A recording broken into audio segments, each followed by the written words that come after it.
friends, Tom, who often recommends great speakers. I trust him wholeheartedly, and I got to know Rick a little bit through our phone conversations, and have really come to enjoy him. And I think he's going to kick butt and have fun tonight. So, Rick, and if not, no big deal. Come back next week. Rick, hey man, we're all excited to hear you. I hope you're well. I'm glad you agreed to come on. Take it away, buddy. Well, thank you, Sam. Hi, everybody. Are you ready for this? I am a slowly recovering Al-Anon. Stay in your seat. Please don't leave. Please don't click off.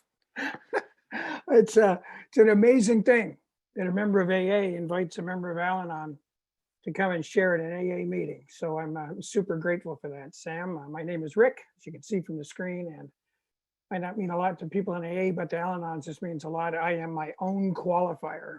I am not here because of anybody else but me. And by the grace of God and working these steps and staying as close to the middle of the fellowship I belong to, the Al-Anon family groups, as I can, and following the guidance of a sponsor who loves me enough to tell me the hard truths. May you find a sponsor like that who loves you enough to tell you the hard truth, the real truth.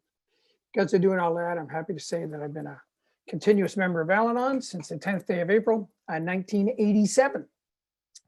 I'll be 65 in a few months. I came in here when I was 30. I had zero intention of staying until I was a senior citizen when I came here. I just wanted the pain to stop. It was that simple. I was not looking for any kind of emotional sobriety. I was not looking for any kind of emotional maturity. I just wanted some relief. And I just wanted her back. Oh, it's the wine. There it is. There's the Al-Anon thing. We come in here and we have to have our wrists surgically removed from our forehead. Well, I was one of them. I'd have both of them removed, I guess. And so, but what I found, and I love this line, I've heard it somewhere. Are any of you finding this, that as we enter we've been in the Zoom universe now for, gosh, coming on 11 months. I'm hearing so many great things. I kind of forgetting where I'm hearing them all, but I'm remembering things and hearing different perspectives. And I heard this one, and I love this. It said, I came because I felt the heat, and I stay because I see the light. Man, I love that. And the light I see isn't that train coming towards us like we've all felt. Al-Anons and AAs, I'm sure. What it is this ever expanding light of the spiritual awakening, this ever expanding light of God. And as Bill says in this marvelous letter, it's kind of like the primary healing circuit is having that love and just kind of expressing that love to others, regardless of what I'm going to get back for myself. I mean, now that I was nowhere near that when I came here all those years ago. I hope I'm closer to it today. I'm not going to be bold enough to say I'm there, but I will be bold enough to say I am advancing towards that. I stick around because I want to see, as I heard a much loved member of AA, loved by both AA members and Al-Anons alike. I heard this beloved member say, he's now passed, I want to see how good it can get. And I would suspect many of the people on this screen are sticking around because you want to see how good it can get. And what has become a reality for me is something else I read over the last few months, is that God is now obvious. I see God all over the place. I didn't see that in the beginning. I just saw pain all over the place before. Now I just see that God is definitely obvious in my life. And I'm so grateful for that. And I want to be a spectator. To use a truly Canadian metaphor, I want to get out of the stands and onto the rink. I want to hear my blades on the ice. I want to feel my stick on the ice. I want to be shooting that puck. I want to be in there with the team. That's what I want to be. I want to be right in the middle. I love it as a member of Al-Anon when I hear you, members of AA, say, I want to get right in the middle of AA. I buy into that. I want to stay in the middle of my fellowship. I want to stay in the middle of Al-Anon because I'm here to get better from the thing that I have. And I have a disease called alcoholism, the family disease. I don't drink, but boy, do I ever have a disease, an emotional, spiritual malady. And this, I'm really finding great help here. I live just outside of Toronto in a small town called Oakville. My home group is the Oakville Saturday Morning Al-Anon Family Group, and fabulous group. We stay focused on the three legacies: steps, traditions, concepts, and then we just keep rotating through them. I love staying focused on the solution and leaving the whining outside. I just want to look at and see how we can continue to get better. So Sam, thanks again for inviting me. We did meet once about a year and a half ago. I think my wife and I came to Nashville and spent an awesome weekend with Tom Tom and Juanita, and you were having a kind of some kind of event at your place of business, and we dropped by. I think I still have the T-shirt. So thanks for that, and Tom for passing on my name. That's pretty great. I just love you guys, both you and Juanita. And the only regret I have is that I don't live closer to you, because I would love to just be able to hang out with you, both of you, more often. And what a great thing to be able to say, because there was a time in my life when I did not want to be anywhere near an alcoholic. And so I'm really grateful that I'm kind of come to that place now where I kind of really can develop great friendships. Having an Al-Anon at your AA meeting I'm sure it's not a regular thing. It's certainly not a regular thing for me. I'm no stranger to sharing at an AA convention where there's Al-Anon participation, but being an Al-Anon member sharing at an AA meeting has been a different experience. I've only done it a couple of times, actually. Long ago, I told you I came in 1987, but I actually, when I was a boy, I came in, I was in Al-Anon, went into Al-Anon. And there was around that time in the 70s, basically, my absolute totally favorite AA speaker was Tom Brady Jr. from North Carolina. I think it was from North Carolina. And I heard him share so many times. And one of the things I heard him say was, necessarily the family comes in one door marked Al-Anon, requirement for membership is a problem of alcoholism in a relative or friend. The alcoholic walks in the door entitled Alcoholics Anonymous. The only requirement for membership is that there be a desire to stop drinking. But over time, our paths kind of converge into just a path of recovery, a path of people affected by alcoholism, some from the drinking side, some from the family side, looking to find an experience and have a relationship with God. And so I hope I'm able to share some of that with you today. About a year and a half ago, when we were still able to go to real meetings, remember that? I got invited by a friend I know here in Toronto to speak at his AA anniversary. And I said, "Are you sure?" His name's Olaf. I said, "Olaf, are you sure?" He said, "Absolutely." I said, "Okay." So I stood up at this anniversary meeting and said, "Hi, my name's Rick. I'm a member of Al-Anon." When there was an audible gasp in the room. And I said, "Well, if there's any crap that's going to hit the fan, I'll point it towards Olaf." And so, but it was a miraculous thing that happened, because I'm standing at the front of the room, sharing to this. It was a small room packed with people, that great energy. You remember, we all know that. Shoulder to shoulder, just almost sitting on each other, loving being together, which is an amazing thing for a whole group of people that used to love to isolate. Now we can hardly wait to get together. And I saw the transformation happen. Over about 5 minutes, we stopped being us and them and just became children of God, looking to recover, looking to find it, looking to use these 12 steps to get better, to find some kind of way to live life, and not just kind of get basically better, but to go deeper, to go farther, because it's infinite how far we can go. And Bill must have known it, because that book came out in 1939. And listen to what just a couple of little quotes he put in that book. Whether the family has spiritual convictions or not, they may do well to examine the principles by which the alcoholic member is trying to live. He knew that all those years ago. Our design for living is not a one-way street. It's as good for the wife as it is for the husband. And even in the doctor's opinion, a rapidly growing fellowship of men and their families. They knew that there was something happening to alcoholism on the other side, as well as for the drinker. And so I'm just say all of that to just express real deep gratitude for being here. And as my sponsor says it, she says so many things better than I can ever say. We got sick together. Thank God we can get well together. I've attended this meeting twice.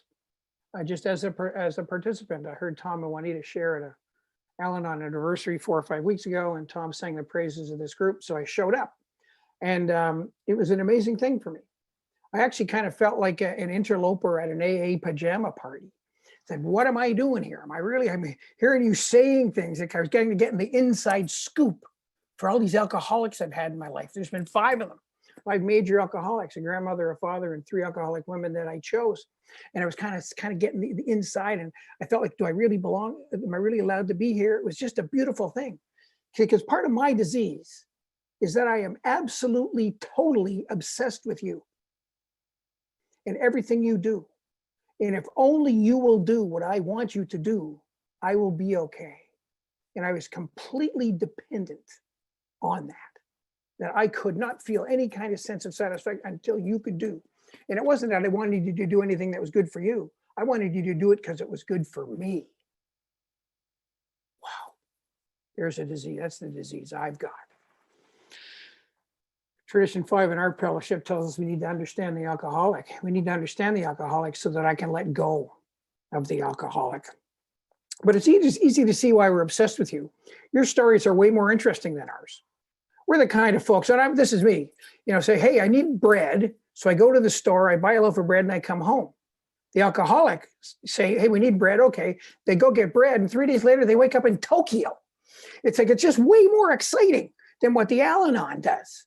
And I love it here when I hear AA say, if they're the sober alcoholics, somebody offers them a drink and their answer is, well, let's say they're at a summer party and somebody says, hey, would you like a drink? And the alcoholic replies, no, I want to be home for Christmas. It's just so much more exciting than what we have to say. What do we say? Would you like a drink? Oh, no, I'm not going to have one. I don't want to feel it. I'm driving today. It's like that means something to us. Doesn't mean anything to you. So we get obsessed with who you are, and it's easy to focus on you because it's all out there. But I need to get past it so that I can partake of the banquet. Because until I get past it, unless I get past it, I will never, ever enter any kind of realm where I'm looking at an emotional sobriety for me, an emotional maturity for me. I have to stop taking your temperature to see if I'm sick. That is what I have to stop doing. I have to stop setting myself on fire to warm you up. That's what I have to do. So this great letter, man, oh man, it's fantastic. I'd heard of this, read it previously, but I've really kind of, after being at the meetings and studying it, he said the very first line, he says, I think that many oldsters who have put our AA booze cure to severe but successful tests. You can say the same thing for the Al-Anon. But ours isn't so much a booze cure as it is a boozer cure. Is that for us, we need to get over this obsession with you. And when I was here the first time, maybe 4 or 5 weeks ago, you had a member from California speaking, Ron, and just gave a kick-ass talk for me for this Al-Anon. And I was blown away by some of the things that I heard him say. I wrote them down. He said this. Now, for an Al-Anon, hearing this, it just blows your mind. Alcohol is a treatment for alcoholism. It's like Linda Blair in The Exorcist and my head spinning around. What is that? For me, it was the whole problem of alcohol being the problem. It was nowhere near a treatment. But then I started to take a look at it. Could it be that for an Al-Anon of my type, that an alcoholic is the treatment for my disease? Am I who I am because of an alcoholic? Or do I choose alcoholics because of who I am? And that's a hard place to get to. But I'm blessed to say, I'm happy to see that I am there, that is why I choose them. It's not about you, it's about me. Then he said that you can be sober or not drinking and still suffer from alcoholism. We don't understand that stuff, but I need to hear that. That's what my tradition tells me. Because when I hear that stuff, I gain some compassion for the alcoholics I've had in my life. And I can get rid of that octopus, that thing that just totally clouds my vision. And I can start to take a look at me. And isn't it true for the Al-Anon too? That I can kind of attend meetings and I can find emotional detachment, but I can still die from a family disease that just ravages me with anger and with victimization and with shame and with guilt and needing to be needed by other people. And it's a gnawing, endless, aching need for approval. That I can die too, even while I'm here. I need to go deeper. And he said he was under the kind of the impression or the misimpression that alcoholism was a drinking disease. And the Al-Anon is under the impression that it's a drinker disease. Then I'll be good if you stop. And I needed to get rid of all of that. I need to go deeper. There's a great line in your book. I love your book. I go to an AA Big Book meeting for Al-Anons. Isn't that an amazing thing? Absolutely spectacular. And listen, I love this line on page 92. Many are doomed, doomed, who never realize their predicament. And that is true for this Al-Anon. Because if I stay stuck with blaming my problems on somebody else, I am doomed. Because these steps cannot work for me. There will be no need for me to reach any kind of emotional sobriety because I'll just stay stuck and I'll never get better. Matter of fact, I'll get worse. I was speaking at a conference some years ago. Can't remember where it was. And after I talked, people wandering around chatting with you. And the next day, a woman came up to me. She'd been in Al-Anon for 30 years. And she said to me, she said, I've been here for 30 years and I've never done a fourth step. And my answer was, well, what I thought inside, I won't tell you. But what I said was, it's not too late. It's never too late to start this thing, that we all get to where we need to be whenever we need to be. But I love this thing, and he talks about these dependencies, and approval is my biggest one.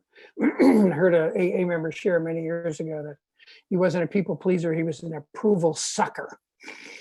And boy, oh boy, I'll stand in that parade. I'm right there with you.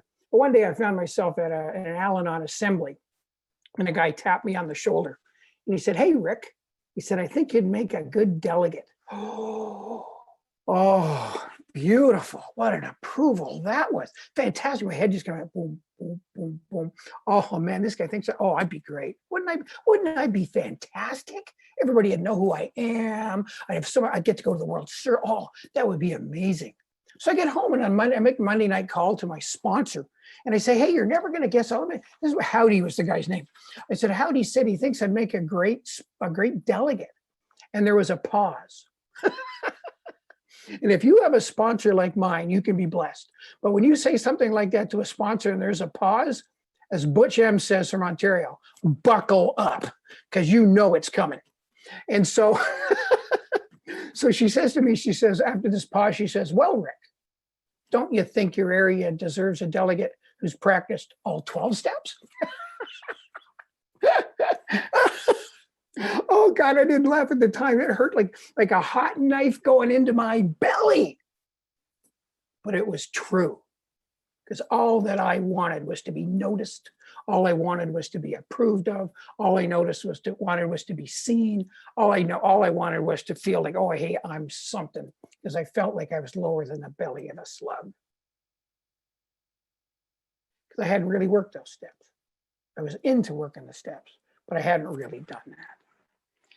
So I had to admit that I'm powerless over alcohol. I'm the alcoholic, but then I had to go further, that my life is unmanageable.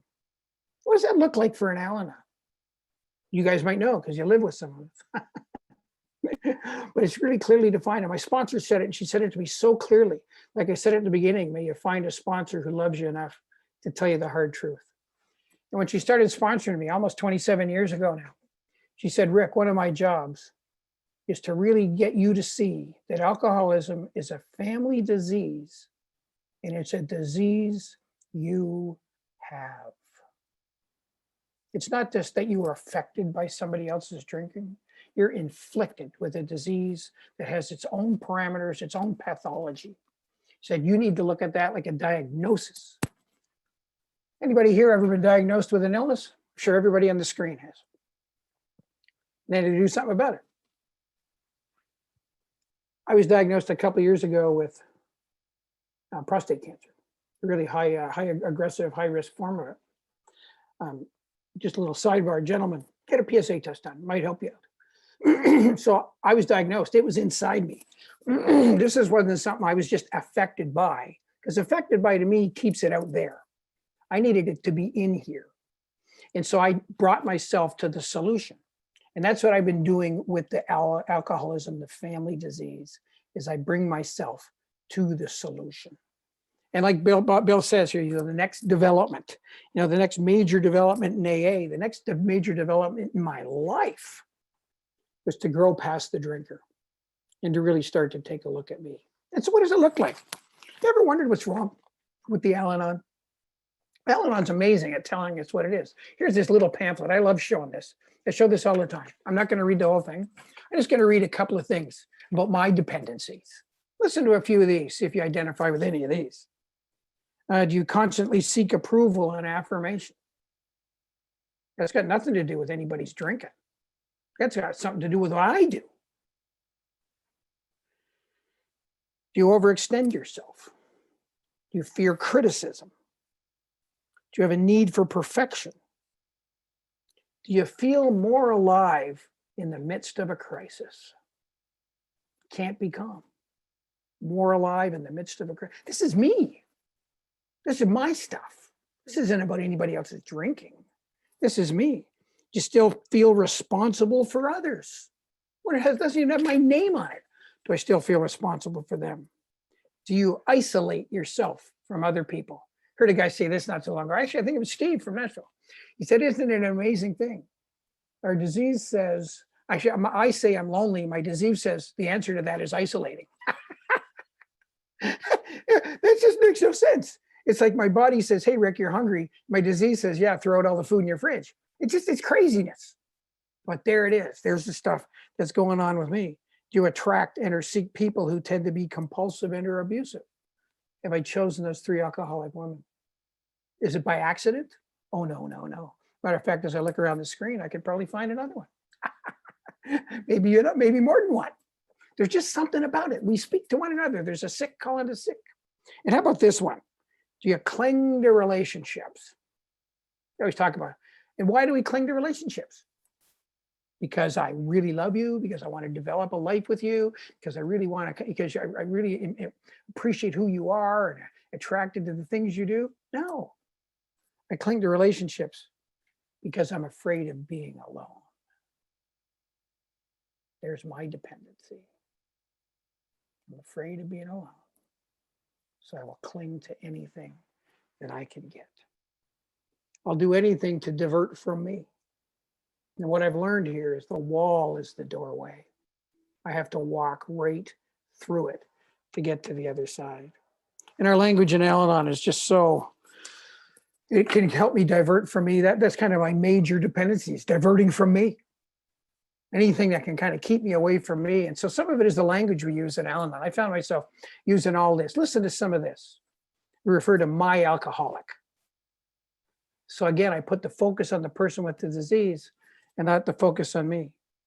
The adult child of an alcoholic. Again, putting the focus on the alcoholic, not on me. My qualifier. Again, it gives me an escape route. There's no way I'm going to find any kind of emotional maturity if I'm looking for a way to escape from who I really am. I said this at a conference one time, I think it was in Texas, and a woman said, well, if I can't call him my qualifier, what can I call him? And I said, does he have a name? So she said, yeah, his name is Fred. I said, well, that's a good thing to start. Call him by his name. I need to start to focus on myself. A codependent. Oh my good God. I'm not a co-anything. I am a dependent. I'm dependent on people needing me so that I can feel like I belong.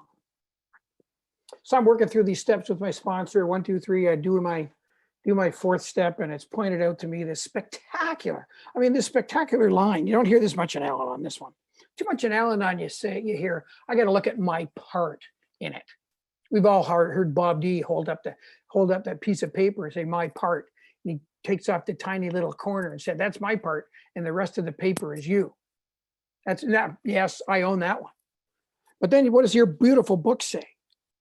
Putting out of our minds the wrongs others had done. We resolutely looked for our own mistakes.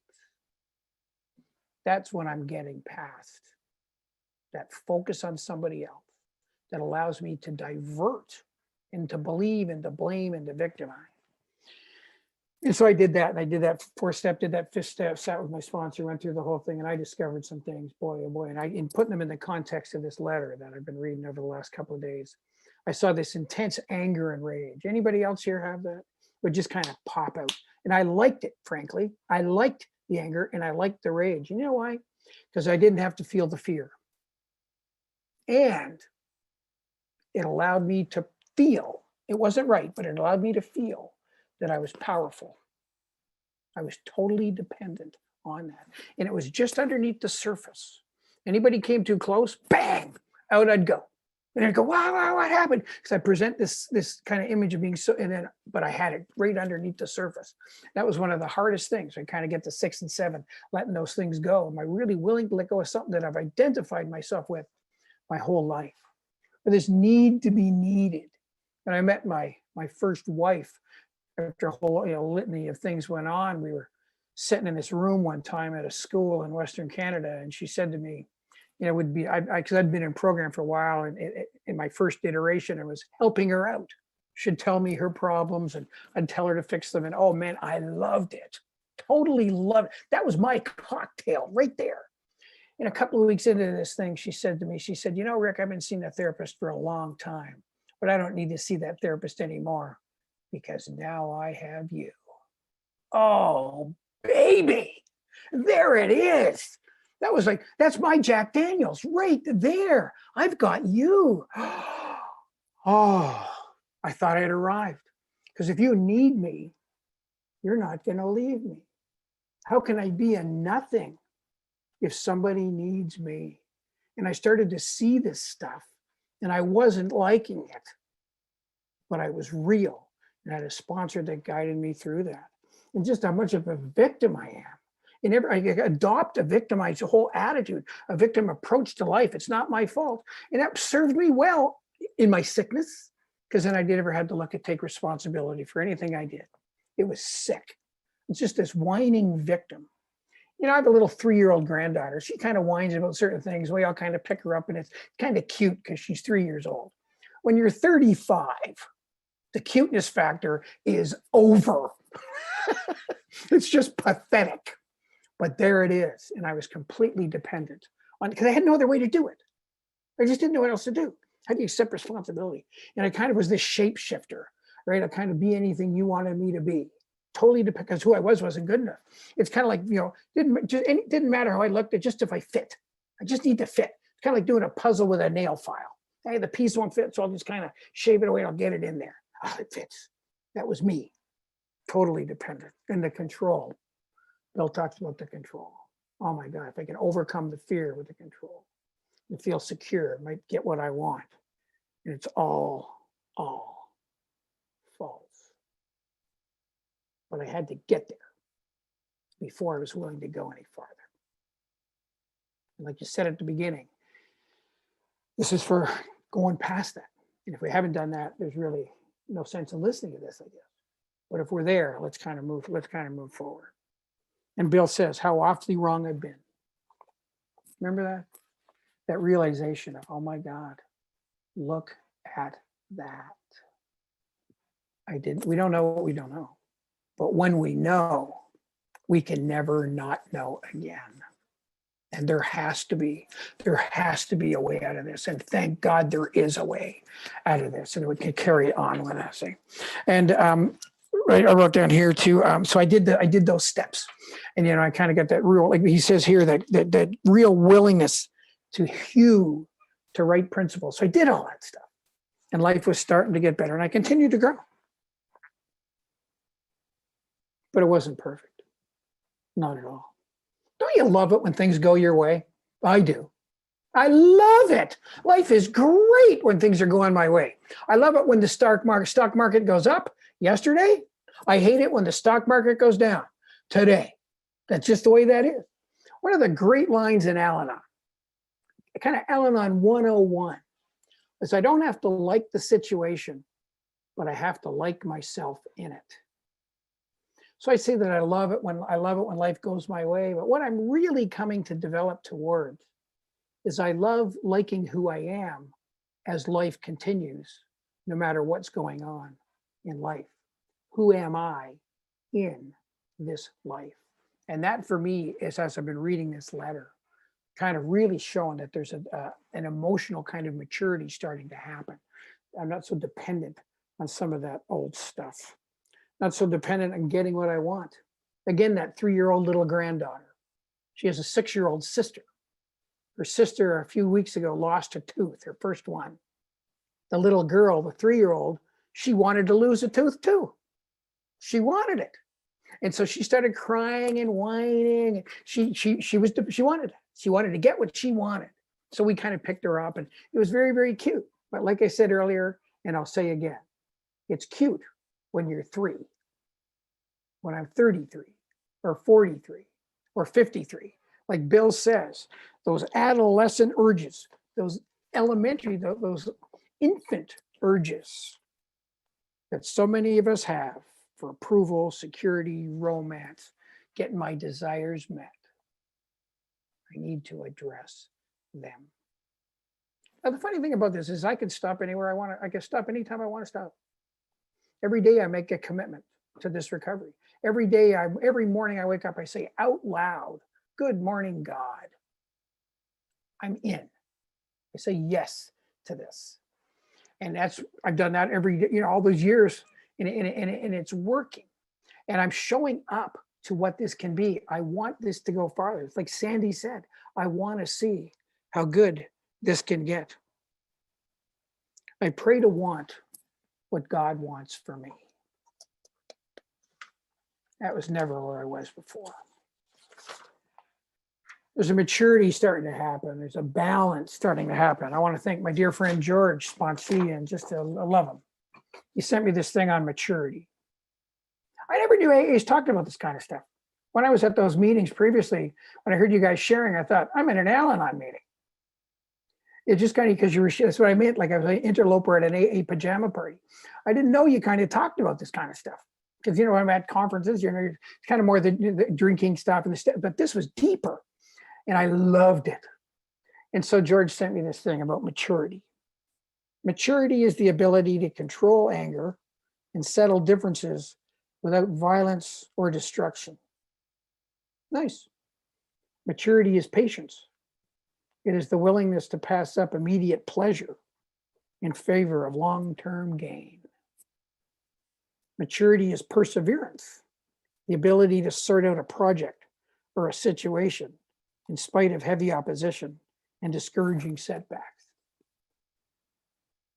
Maturity is the capacity to face unpleasantness and frustration, discomfort and defeat without complaint or collapse. Maturity is humility. It is being big enough to say, I was wrong. And when right, the mature person need not experience the satisfaction of, I told you so. Beautiful stuff. Litmus test for my kind of where I'm at emotionally, a litmus test for my recovery. There's a few of them. One is when I'm driving. And how am I acting when that person cuts me off? How am I acting when they're not doing what I want them to do?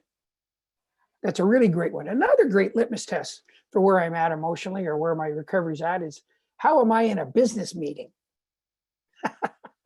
How am I when I'm at an assembly? Oh my God, the judgment that goes on, they're not doing it my way. I don't like that, the screaming. Who am I in that? Great litmus test for where I'm at. And there's that beautiful thing for my sobriety, for my emotional sobriety, for my maturity is to pause. Met this guy one time a few years ago, 20 years sober plus. Hey, what has 20 years given you? And he stopped for a minute and thought. And he said this, said a couple of seconds. So what do you mean a couple of seconds? He said a couple of seconds between what I want to say or do and what God wants me to say and do. That's maturity. There's some sobriety there. Take that pause. Something happens. I got that knee jerk. Man, I just want to smack you. Pull it back. Somebody cuts me off on the road. I just want to. I've done that. I got a gigantic ticket one time. Some guy started racing me. I racing him. And a cop came after us. Yeah, screw you. I said, man, oh man, that did not work out well. My wife in the car, she's screaming. Not very mature there. There was no pause at that particular moment. I love this line from this letter. Offering love to others, regardless of the return to me. Oh my God. Regardless of the return to me. I always say, there's another one here I wrote down, kind of the emotional and instinctual satisfactions were really the extra dividends of having love, offering love, and expressing love appropriate. to each relation of life, offering love to others regardless of the return to me. Now, in Al-Anon, we often say, you hear people say, it's a disease of relationships. I'm not totally sure of that, but I can say this, that it's me, that I bring me to the relationships. And when I get better, my relationships get better. So it's not so much that I'm focused on the other person, I'm focused on me getting better. And it's amazing how those relationships have gotten better. And I'd like to share a bit of those. And Sam, I don't know how long have I been even talking here? Can I go like till for another 10 minutes or so? Sam, where are you? Here we are. I take that as a yes, since you're not answering. Yeah, man, go for it. Okay, Yeah, you can go all the way as long as you want, buddy. Have some fun. Well, never say to an Al-Anon, you can go as long as you want, because I am an Al-Anon and on and on and on. But I'd really love to hear some other people share. But I do have some experiences I'd like to share with you that I think reflect some of the stuff that Bill's writing about in this letter. And they're about relationships and who I am in those relationships. But I can start off with this. I heard an AA member many years ago say this: all he ever wanted to be was a blade of grass in the lawn of life. My disease never allowed me to go there, but I have never forgotten it. And as I've started to do all the things that we're told to do, I'm starting to feel elements of that. I'm kind of in relation to other people, that I don't have to be higher than or lower than. I can just be and commune with other people. And I love it. But I've had challenging relationships, as we all have. And so two of them were with my parents. You know, you're growing up in alcoholism, and everybody's affected. An Al-Anon speaker in Cincinnati says alcoholism is like rabies. Everybody's frothing at the mouth. And so we're all kind of in this thing together. Nobody's doing it to anybody. We're all just kind of sick in this thing together. So I had a challenging relationship with my mom. She wasn't a drinker, but man, I think sometimes she was harder to deal with than my dad. And she loved me to death. I know that, but boy, there are times I couldn't accept the love. And I made my amends to her. And one of her requests was, this is how I was told to make my amends. Admit what you did wrong, and then don't say I'm sorry. Say, what can I do to make that up to you? How can I repair that, Mom, for all those things that I did to you? Treated you with such disrespect, made fun of you and other people, treated you like you were stupid, never acknowledged what you were able to do for me in the midst of the act of drinking that you were in. What can I do to make that up to you, Mom? And she said, son, I just want you to call me more and drop by and say hello. Mom, I can do that. And so when my mom got sick, she had pulmonary fibrosis and she had macular degeneration. So I followed through on the request. I was there with my mother, and I started doing things for my mother without looking for anything in return. Nothing. I just wanted to do it because I wanted to do these things for my mom.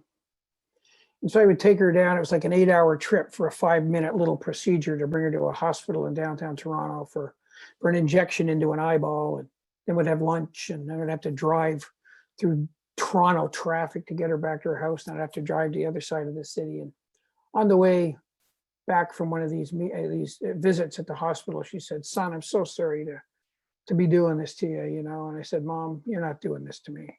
Said, this is something I get to do with you. It was so beautiful. And what I wouldn't give to do that with her again.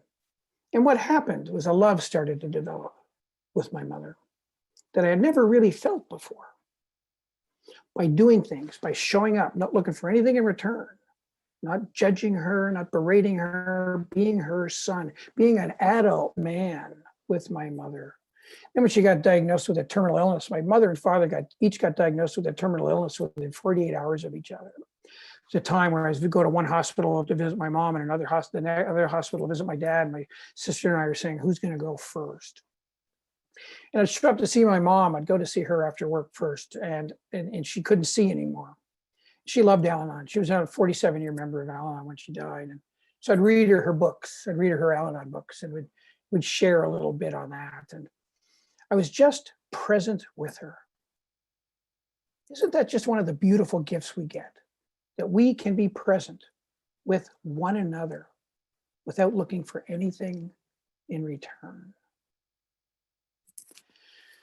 And when she died, we were there with her the whole time. We were there with the body. And I had this amazing, it's a woo-woo experience. So kind of, I ask you to keep an open mind on this. I'm not much for those, but this really literally happened to me. And it says the dividend that I believe Bill was talking about in there.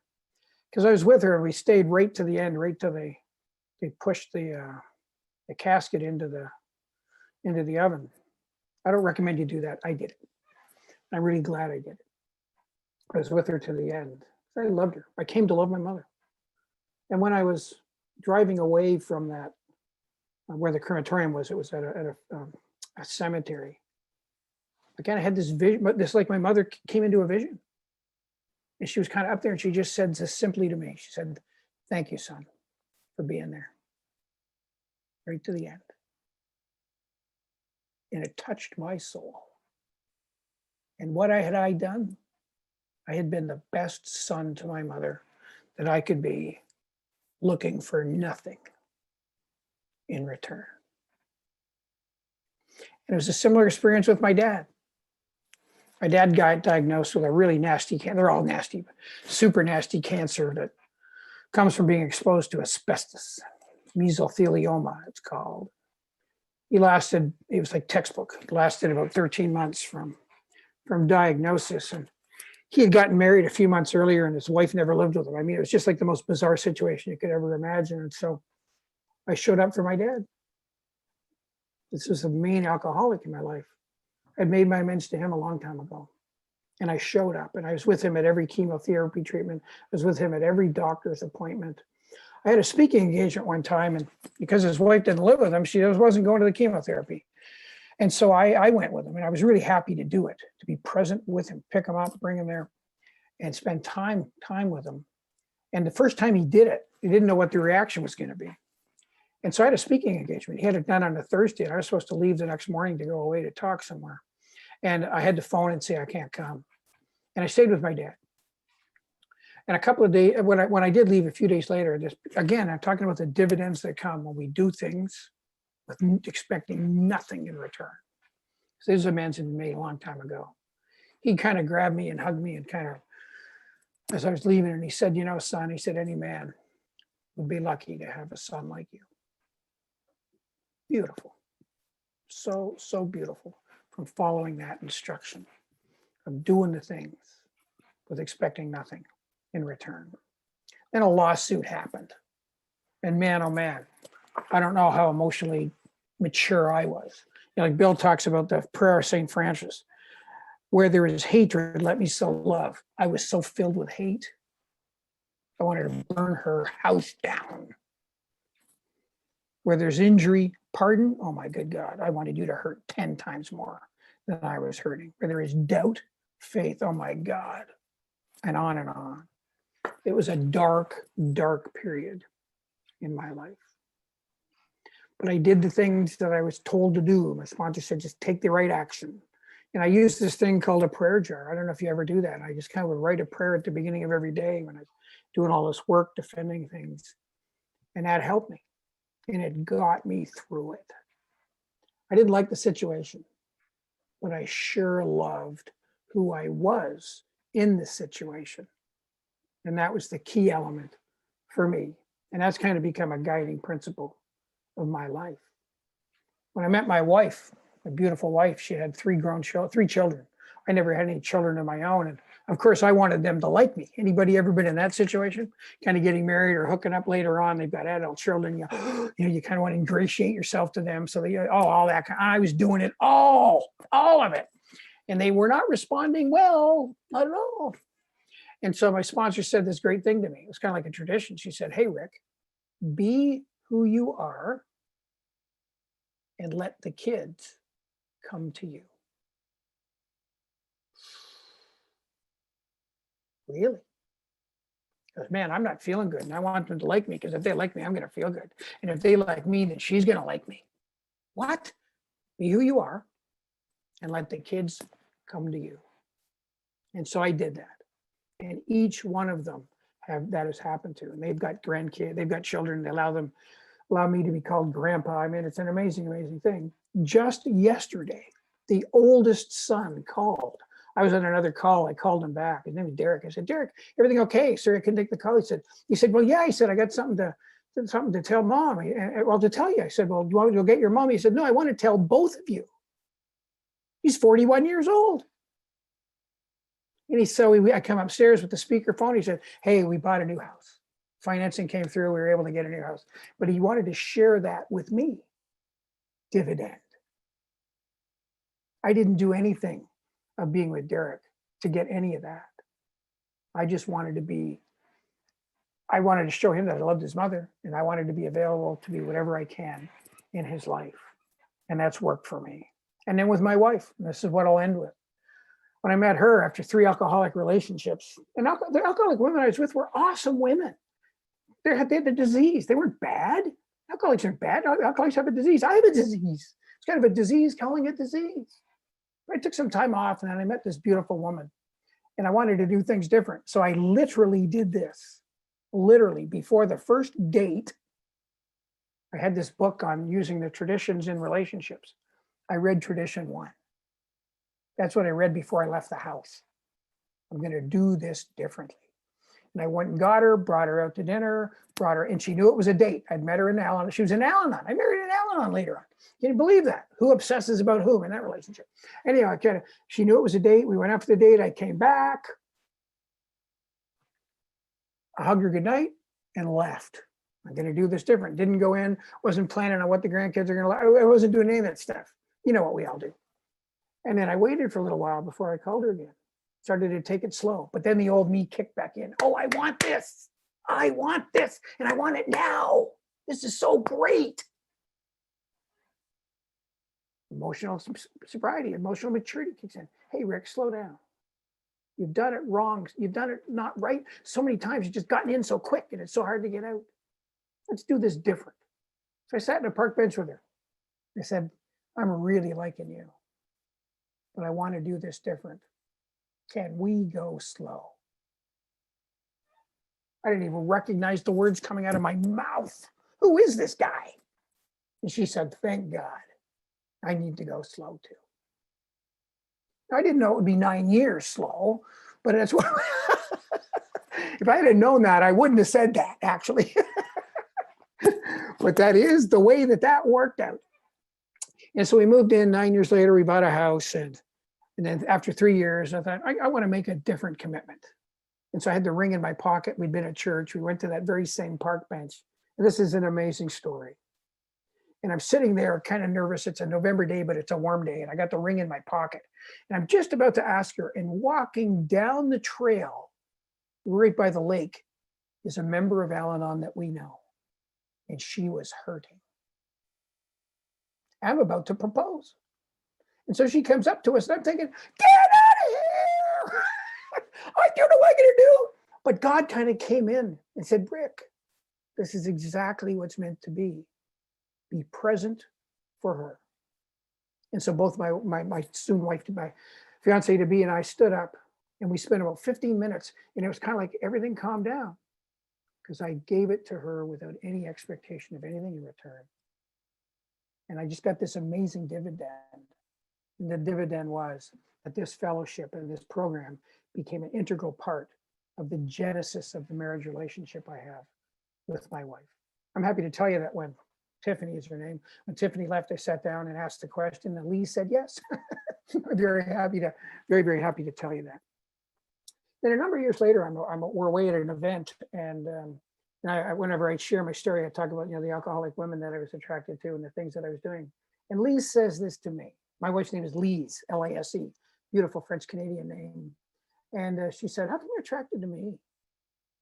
She said, I'm nothing like the women, the energy that those women had that you describe. And I said, if I had met you back then, I would not have been attracted to you. You were too calm. I was never attracted to calmness. I was attracted to all this craziness. But God got a hold of me. You got a hold of me. Being willing to practice everything that I can in this program got a hold of me. And after I said that to her, she said, "That's the nicest thing you've ever said to me."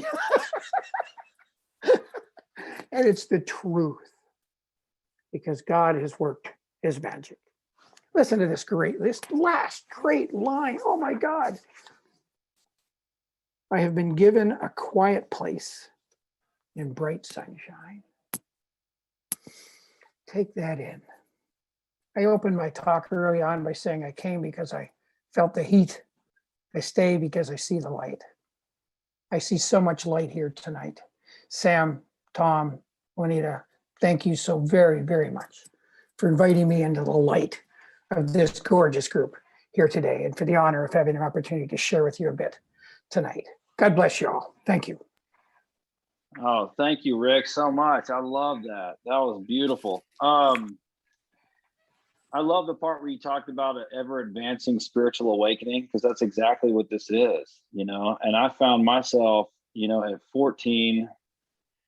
at 14 years sober, I had 15 sponsees. I was going through a divorce. My second alcoholic woman that I had married. And this time neither of them I met, or the second one I didn't meet in any kind of AA thing. And I walked into an Al-Anon meeting and I was talking to somebody. I go, "Man, I feel like such a fraud coming around here and listening to these people, but it's just so comforting." And then I go, I don't know how I would really relate to them. I mean, my mom's an alcoholic. My dad's an alcoholic. I'm married to alcoholics. Everybody I know is an alcoholic. I really didn't even know that many people who weren't alcoholics. And I was feeling, it's so easy to feel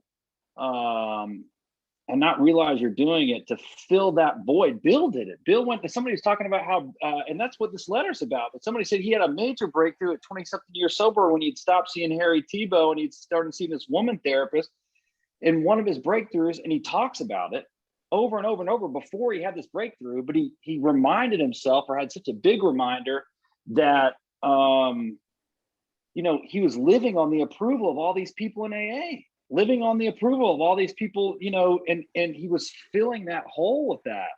And when he got free of it, he got really free. That was one of the first times he had a huge breakthrough of his depression stuff. Like, as soon as he laid that down, he was able to break free of it. So it's so, I think there's so much more commonality. And one of the reasons I really love Fellowship of the Spirit is that they always have on the panels alcoholics and Al-Anons, because we really, it goes on and on and on. I have a complete mental obsession for beverage alcohol and a compulsion to drink more of it every time I pick it up. But God bless, if I don't end up in a relationship. I'm married to now my third alcoholic. We're both sober.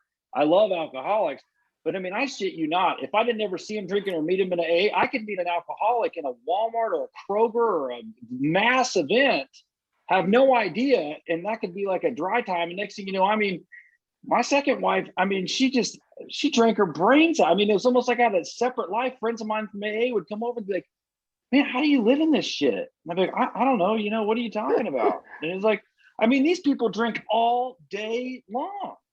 And I'm like, yeah. And somehow,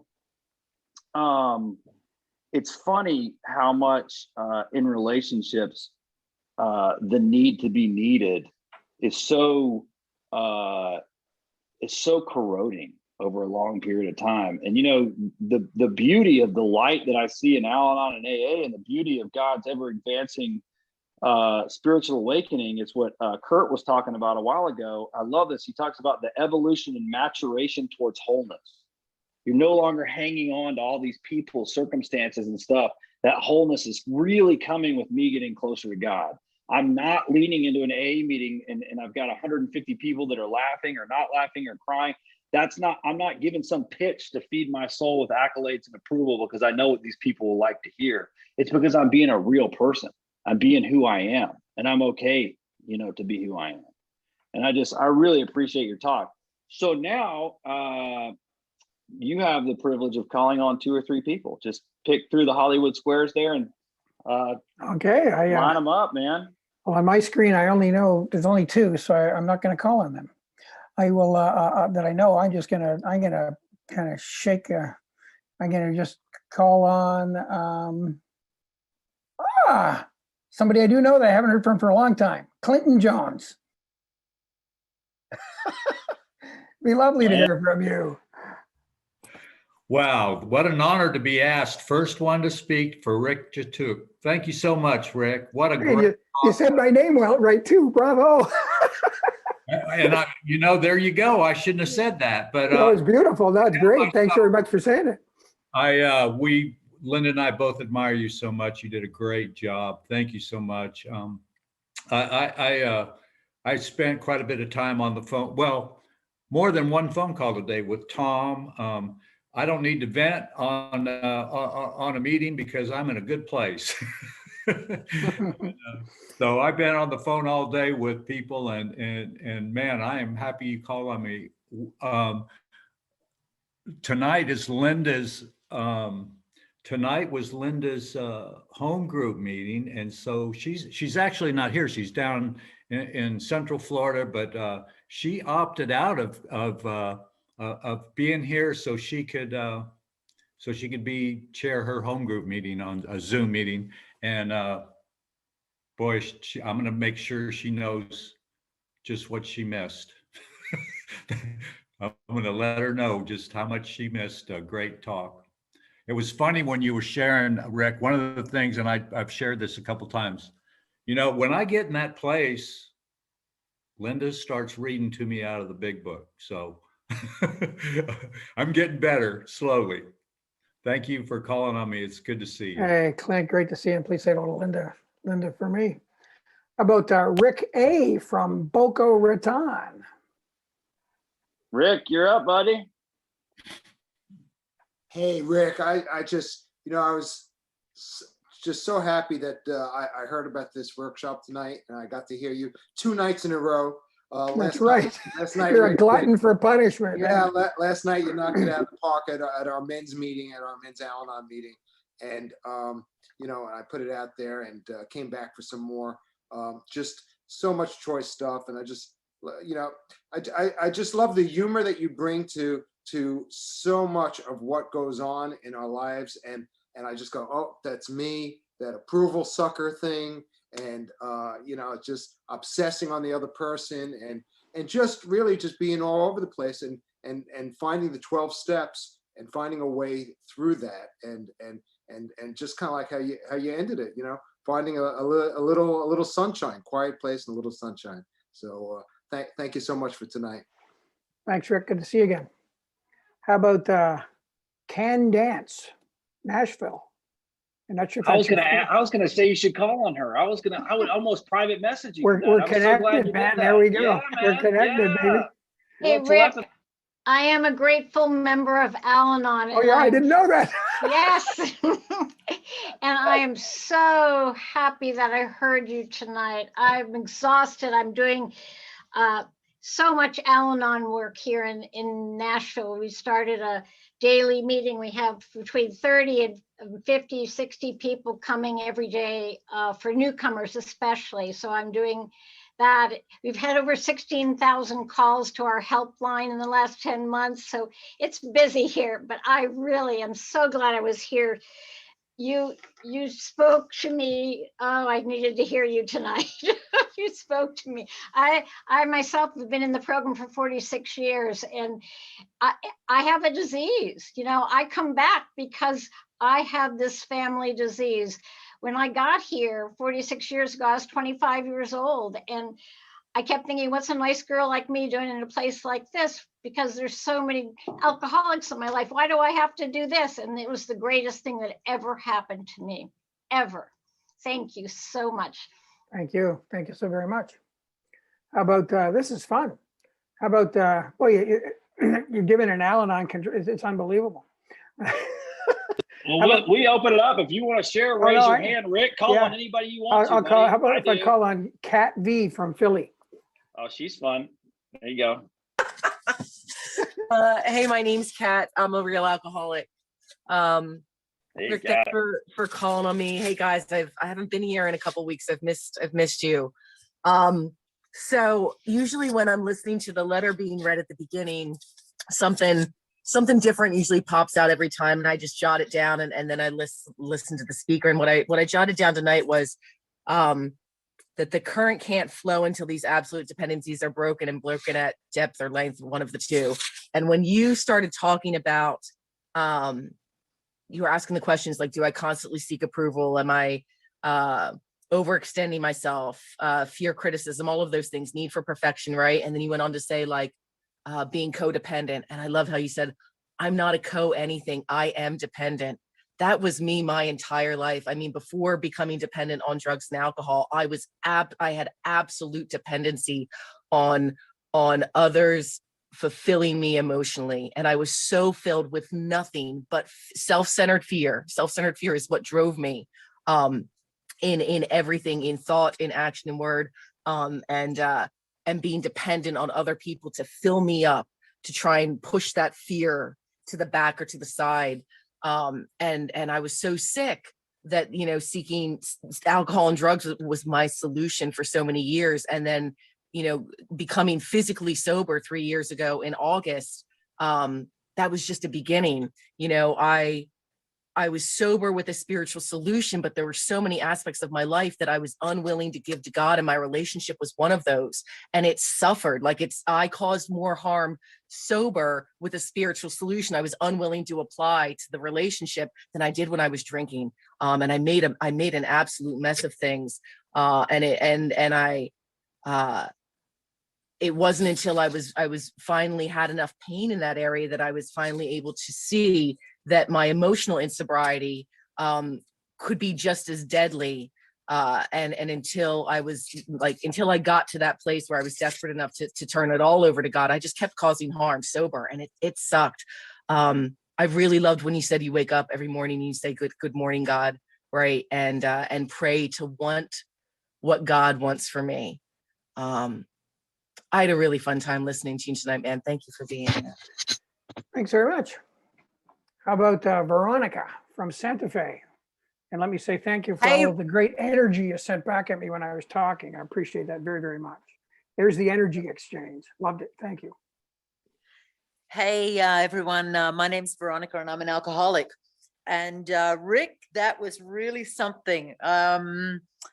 You know, my sobriety date is 21st of December 2016. So I got four years and about 4 minutes. And I'm a double winner. And everything, listening to what you said tonight, you know, I'm in the queue.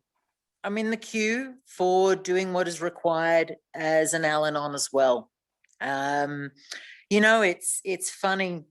I was chatting to a girlfriend. This is just within this last week, and we were talking about this book. And there was something that you said that reminded me. It was about, you know, relationships, and the name of the book is, you know, if you leave me, can I come with you? And we're laughing like drains, like it's just the frigate. And I think one of my funniest, or one of the things that I loved, I think I was laughing about this one for hours, and this is totally me, you know, it's, you know, today I'm going to micromanage the world. You know, what is it? Today I'm going to micromanage. Oh, that's right. Today I'm going to micromanage the change I want to see in the world, you know, and I resonate with these things. There wasn't a point that you made that didn't resonate with me. There's part of me that says, oh my God, I'm going to be here forever sorting this stuff out. And the other part of me goes, yeah, that's right. You'll be doing this forever, should you be so lucky. And I'm actually grateful about that. I've started to see most recently in terms of emotional sobriety, like the cracks, the sunlight is just starting to come in. And as I'm witnessing myself, the self-serving behaviors, as I'm witnessing, you know, the resentments are really born from a string of judgments that, you know,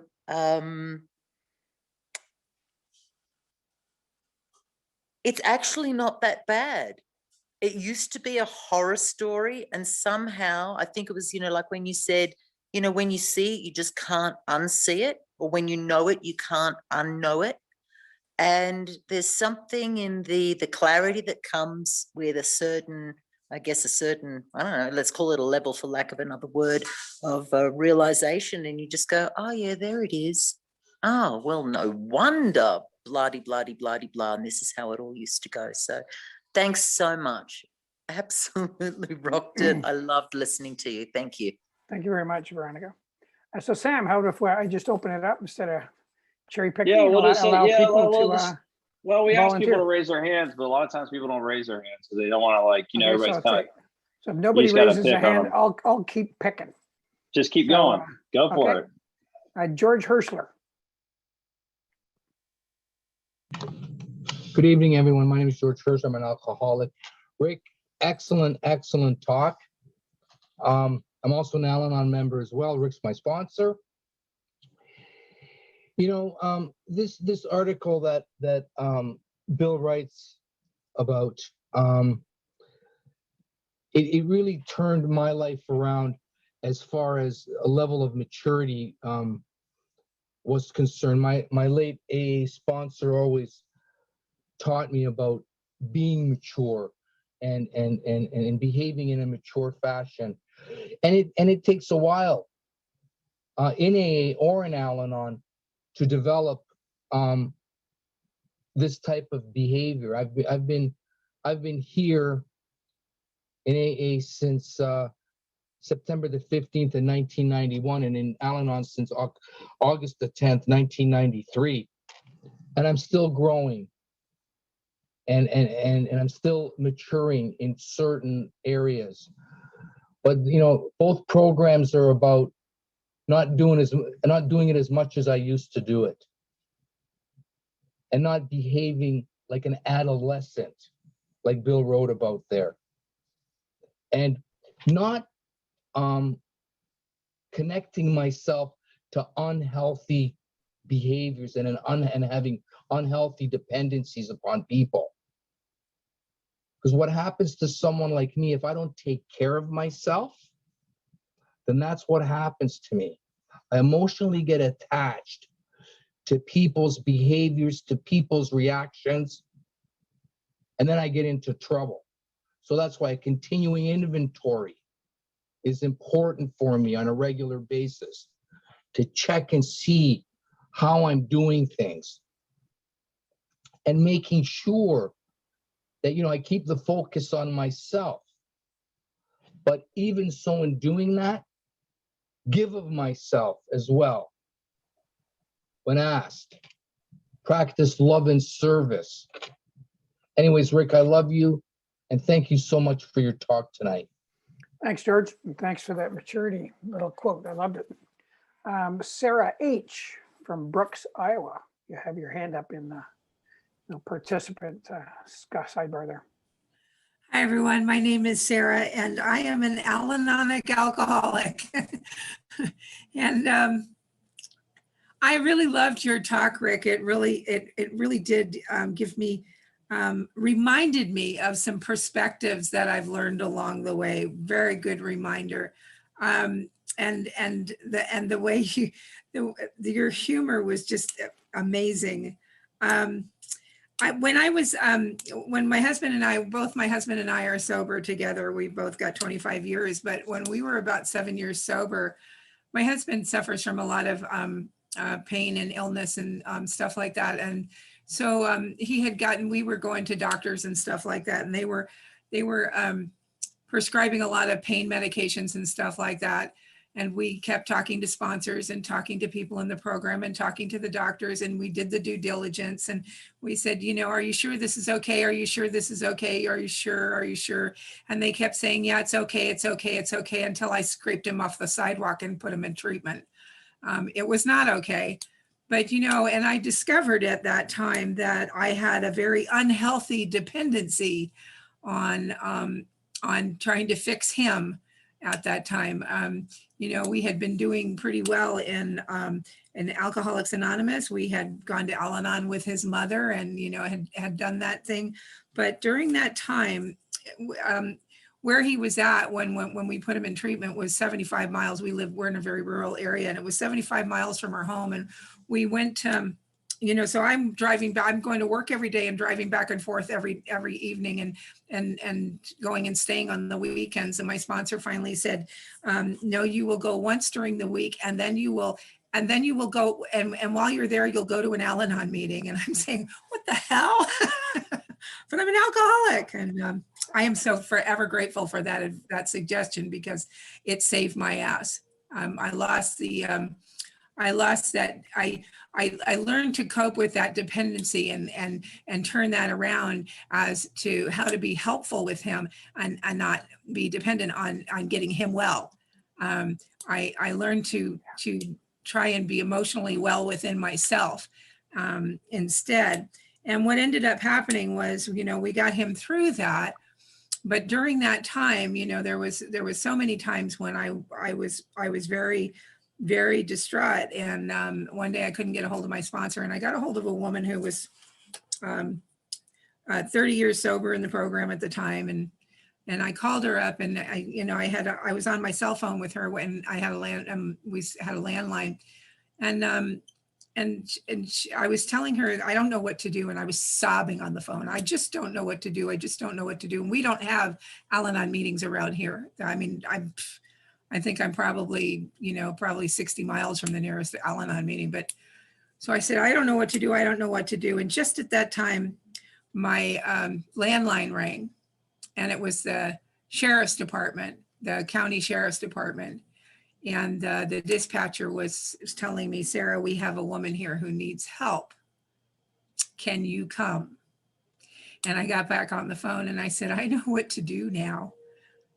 I know what to do now. And it wasn't just what I learned from Alcoholics Anonymous and how to keep myself sober, but it was what I learned from Al-Anon, to get rid of those unhealthy dependencies and concentrate on what's going to be healthy in my relationships with others and with the programs and so I'm very grateful to hear what you had to share tonight, and very grateful to get to share. Thank you. Thank you very much. Cheryl from Florida. You're the next blue hand up in the sidebar there. Thank you. I am an Al-Anon also. This is my first time at this meeting. Someone told me about it a couple days ago, and I'm so thankful that I came. I had a day all inside my head today, which was awesome. And this meeting, everything that you said spoke to me, and I am really grateful. So thank you very much. And I'm glad that I'm welcome at this meeting as an Al-Anon. I really appreciate that. And I have learned lately, I've gone to AA meetings because we don't have a lot of Al-Anon meetings here that are meeting. And I went to one the other day, and they were so welcoming and so glad to have me there, that really meant a lot. And I've learned a lot going to those meetings too. So I think that's important. Thank you. Thank you, Cheryl. How about Randy O from Seneca, South Carolina? Hey, Rick, my name is Randy. I'm an alcoholic, sober Hi, by Randy. the grace of God and Fellowship of Alcoholics Anonymous. How are you? Great, thanks. Good. Happy to be here. Well, I was spurred by a couple different things. One of them was the young lady that spoke 2 folks ago about pain, but I want to start with the first subject. Is as soon as I saw that you're an Al-Anon speaker, it occurred to me that it's been, I think I was at a conference in Montana when I lived in Colorado, probably 4 or 5 years ago. And they had someone on the panel, and I thought, oh, that's cool. I hadn't been in a long time, but I'm 3rd generation alcoholic, 2nd generation sober alcoholic. Got to be there not with my mother when she died, but got to be the son you're talking about. But what I found lately, particularly with Zoom, is I'm really connected because I'm in a rural area of South Carolina with my group back near Denver. And there are so many young guys that were babies when I left that are now 3 or 4 years and are sponsoring a slew of people. And most of them are married, and they came into sobriety married. And, I'm 32 years sober. My wife and kids have never seen me drink. So I just realized the connection of Al-Anon and how that works with how I'm sharing experience, strength, and hope with these young guys trying to navigate and also to deal with their wives. It's all about the family, and grandpa died drunk in the street. My uncle died from it. It just ravaged our family. So my mom broke the chain. I hope to break her record if I can make it another 3 years, which I hope to do. But the other thing that is fascinating is for decades, I lived on 60 to 63, 417 to 421, acceptance, the self-centered, fearful person, and everything was great. And when I turned 60, I had a high-paying job in Denver, was on disability after my 10th neck and back surgery. So I'd been doing the chronic pain thing, started a pain support group, trying to throw everything I could into it. But what I found was I had to apply Alcoholics Anonymous to pain management, and then I had to apply it to depression. And then I moved here, and what I found out from when I got a new diagnosis of PTSD, and again, I'm going to say this, there's a lot of people on this call. I've always said this in Alcoholics Anonymous, I can save face or save ass, and I can get plastic surgery, but I can't get a new ass. So the Bible talks about donkeys all the time, but the reality is, look good is that people pleasing thing. And when I lived in the Denver area, people would send people to me to talk about how to take medication properly. And I carry a little black book because if you ask me when I was 5 years sober, I'd say anybody that takes prescriptions meds is not sober. Well, my experience, strength, and hope changed. And I live with severe affliction from the wreckage of my past. And I didn't realize until I was 60 that I had this other thing that causes me to flash and do funny things. So 2 weeks ago, we were reading The Family Afterward, and I went to my wife of 28 years, and I said, you need to treat me as if I'm a wet alcoholic with regard to the PTSD, because I'm different than I was when you married me. We didn't sign up for this. And I'm sitting here, I've been able to, to do this, to self-will everything. I'm working with tons of people, but I am new on the journey to trying to heal from that. And it's not something it just stays with you. But the short story is, Alcoholics Anonymous is big enough to help people in Al-Anon. It's big enough to help people with cancer. It's big enough to be applied to PTSD or depression or any of the other things that come. And for 10 years, I have done what the doctors tell me under my sponsor and my wife and family members' observation to make sure that I stay whole. Because the one thing I will not give up is my sobriety. But I think it's important because for 20 years, I was just a rocket ship straight up. But I was a very violent man, had a lot of violence before in my life, had a wonderful life going, and then it all started kind of going the other way. And that's when the program kicks in again. And I was doing my cardio the other day, and I turned on a speaker tape, and it was Tom B from North Carolina. And he was talking about emotional sobriety. And I said, brother, you need to dig into that. And it was the second time I'd been to this meeting. And I turned on another friend in Denver to this, who's on tonight. Hello, Carl D. And, it's for years I've been talking about wake up every day with untreated alcoholism, and I can treat it with a drink or a spiritual solution. But the fellowship and being right in the center of the herd, as you said, or having your stick on the ice, hitting the puck, I have got to do that. So I am extremely involved. I'm very plugged in, but I was very surprised and blindsided that after all the years of the gain that I started having deficits. And you talked here about, the assets that come, but sometimes life demands back more than we have. And that's where the program kicks in, and there's a bridge over the abyss. I got a number of texts during this call saying, we're praying for you. We heard at another meeting, somebody said, we need to pray for you. And I said, thank you, as I get ready to enter another round of withdrawals, which never happened when I was drinking and using. So the program is an amazing thing. And again, I think the biggest danger for a lot of people that have a lot of time is that look good, and to try to make sure that we sound just right. And the reality is life happens. And I go, I try to keep it as balanced as possible, but I have a beautiful life, and I work with so many people, and I don't share advice. I share experience, strength, and hope. So just as the young lady that spoke a few moments ago, her problem with not being able to control her husband has turned into her ability to be compassionate to someone else that's in need. And she's been called upon for that. And that happens regularly with me.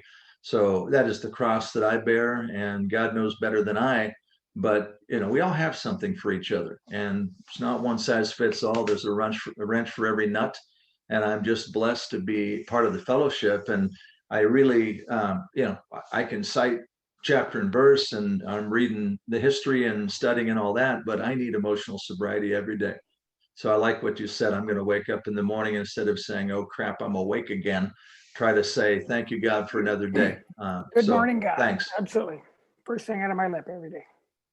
All right. So, Well, Rick, Sam, I guess we're time to we're wrap it there, up. man. An hour and a half flies by. You know what I mean? Like, you can have 200 people at the first of this meeting. Usually it's down to about 40 by 9. So I was like, well, Tom, you think maybe we should end it in an hour? He's like, no, man, keep it going for an Keep hour her and a going, half. keep her Stick around, But I really love that last share.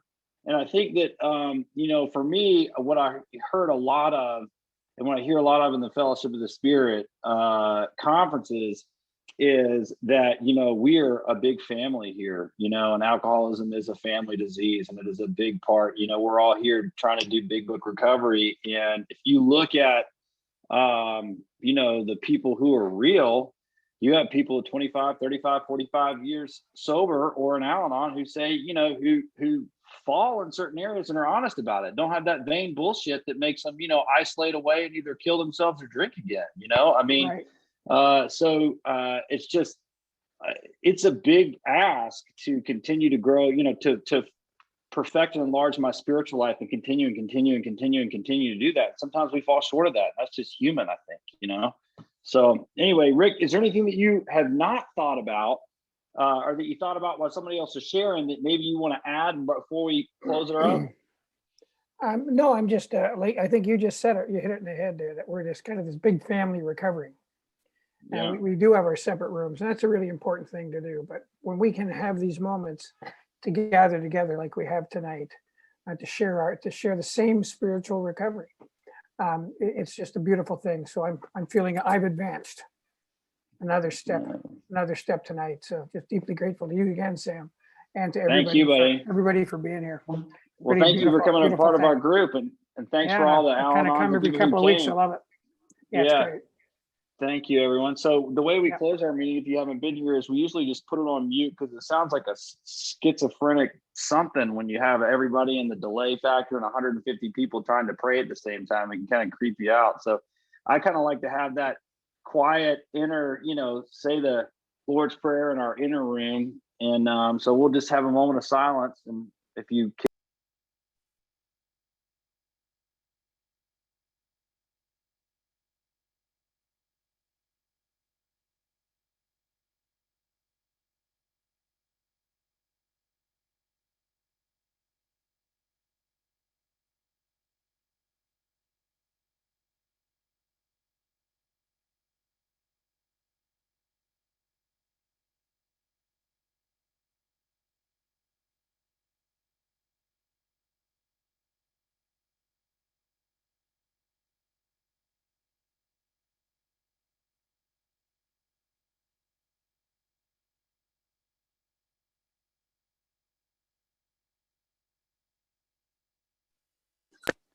Thank you, everyone. Thank you, Rick.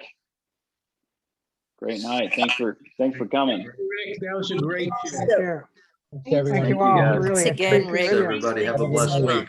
Thank you. In a week or two, I'm going to Thank you, attend everyone. every Everybody couple of take weeks. care. I love it. Thank you, Sam.